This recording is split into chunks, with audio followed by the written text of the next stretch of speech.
Hey guys, welcome to another Transformers news bit. Now, San Diego Comic-Con is, of course, this week and this weekend. And what the major story, at least for Transformers coming out of there, at least for us collectors, is the latest look at what's coming down the pipeline. So starting off the War for Cybertron Trilogy, similar to how we're finishing up the Prime Wars trilogy, we have Transformers Siege. Now, kind of like how Combiner Wars was the beginning of the Prime Wars trilogy, we are starting off with Siege. So let's just dive right into it, and we'll go from smallest to biggest here. We've got the Micromasters, and we're starting off with the Autobot Battle Patrol. Now, one thing about these Micromasters, unlike G1, where they came in teams of 4, these guys are only in teams of 2. Whether we'll get the other half of every team, who knows. But we're starting off with the Battle Patrol. Here we got Flask and Big Shot. Flask is obviously supposed to be Flak. I guess they lost the license or the trademark to that name since they did the BotCon one. A number of years ago. But yeah, now he's called Flask, which is kind of weird to have a children's toy named after something that's known for carrying alcohol. You know, it's kind of like having a Transformer named Keg. Or, beer bottle to be less subtle. But yeah, basically he's Flak. They're pretty faithful. A lot of stuff in this line is pretty faithful to G1. But yeah, he's basically the G1 Micromaster, or Micromasters, we're talking about both of them. But now with ball joints. And Flask has wheels for hands. Okay? I guess he's not going to be gripping any flasks anytime soon. But yeah, that's about all there is to say.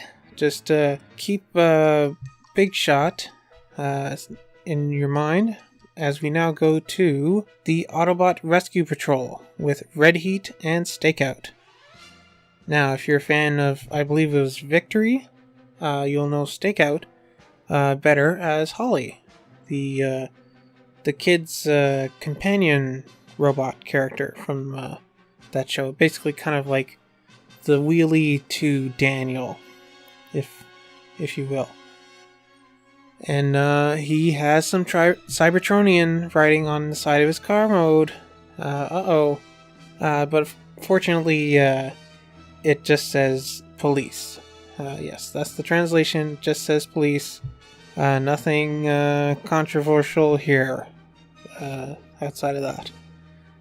But yeah, we got Stakeout and Red Heat. Now, Red Heat, it's interesting that if you take a look, especially at his alt mode, it's where it's most obvious. He is basically the same as Big Shot, except they replaced his turret with a ladder. So, yeah, some clever remolding there. Basically just Big Shot with a ladder, and I believe they changed the robot head as well. But, yeah, it works. I'm fine with it. Moving on.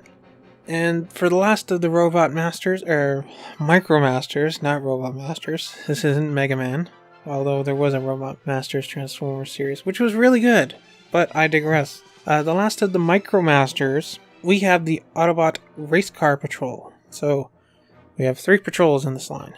But here we have Swindler and Road Handler. Now, Swindler I was most looking forward to until I saw his car mode, which is not a DeLorean. I mean, it's kind of like a DeLorean, but it kind of looks like any old car. Which is unfortunate, because that was kind of like his only claim to fame, is that he was the only DeLorean Transformer. Which is unfortunate, because, yeah, that killed most of the interest I have in this guy. Who knows, maybe we'll get like a third-party Swindler. Cross your fingers. They gotta stop doing every different version of Devastator ever, and the Stunticons, and aerial bots and stuff like that. But yeah, Swindler and Road Handler.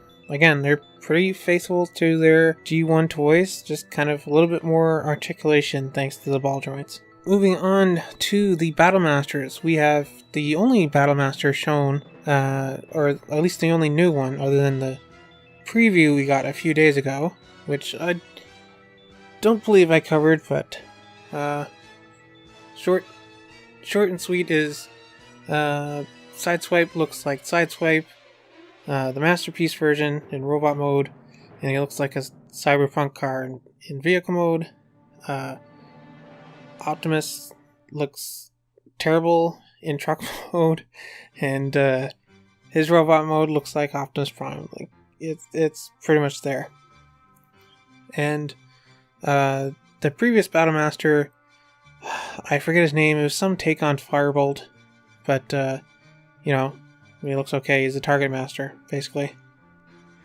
But new here we have Lionizer, who I believe is somebody's partner from the Action Master series, I think. But basically he's like a wolf kind of thing that turns into a sword. And possibly a gun.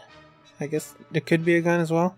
And a theme with the Battle Masters, it seems, is that they come with effect parts. So the other Battle Masters that we saw came with like little fire blast effects that made it look like the gun was shooting.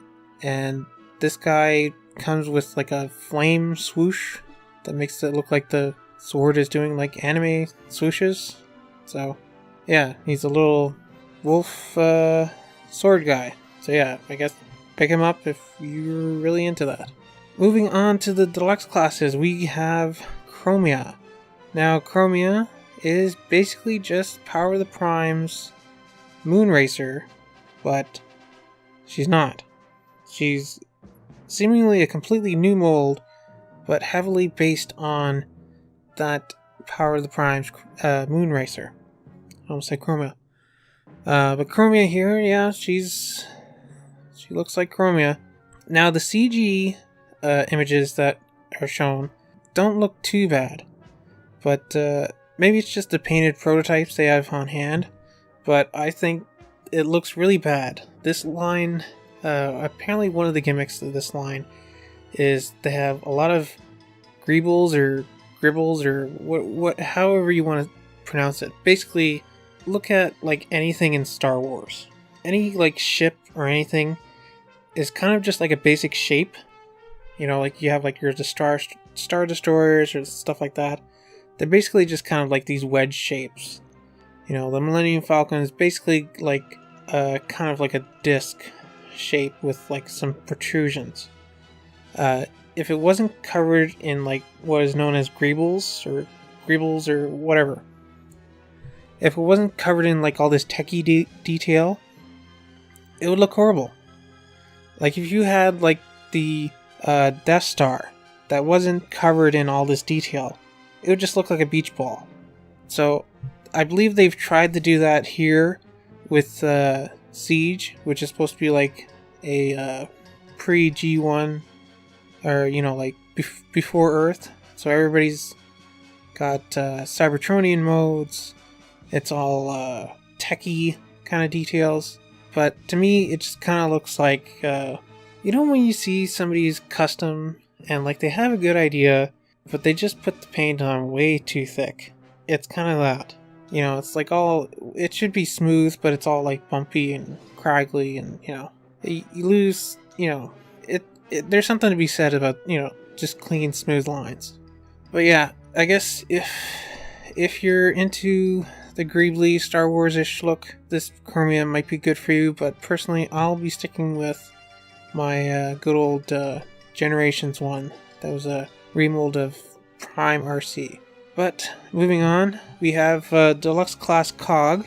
Now I believe Cog was Fortress Maximus's little buddy, and basically he's just an updated version of his G1 self. Has a little more articulation, that kind of thing. And basically he comes apart.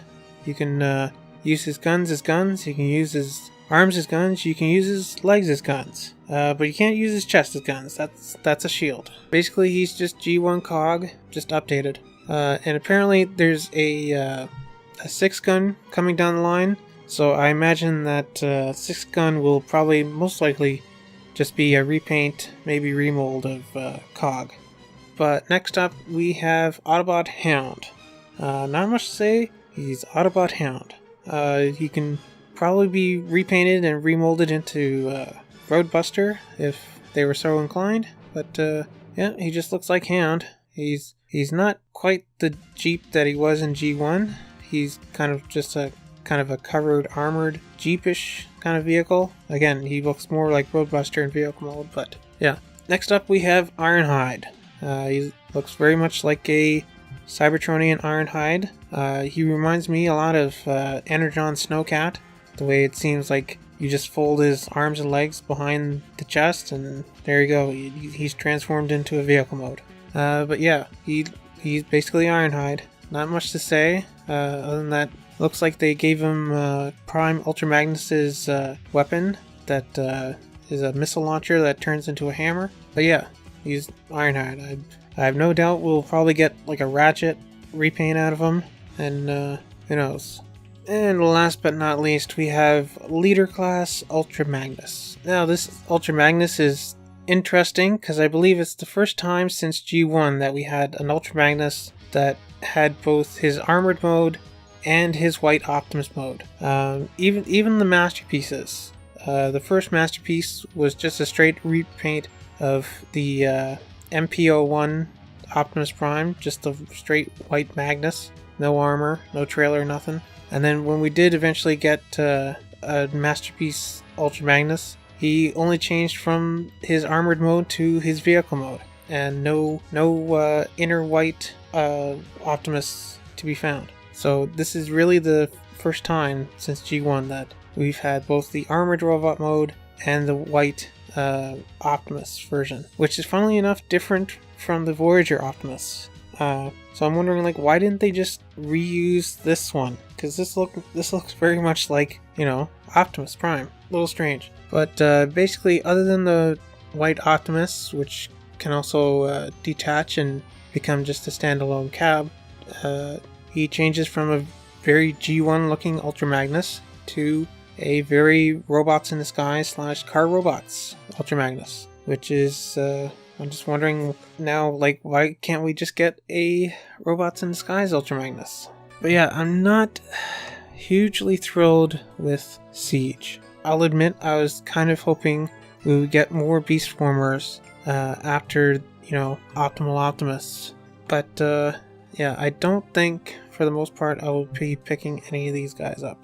Maybe the Ultra Magnus, maybe, and maybe Swindler if, I don't know, Repro Labels or somebody can do a decent enough sticker set that makes him look more like a DeLorean. Who knows? But yeah, that's it for me for now. Hopefully we have more exciting Transformers to come in Siege.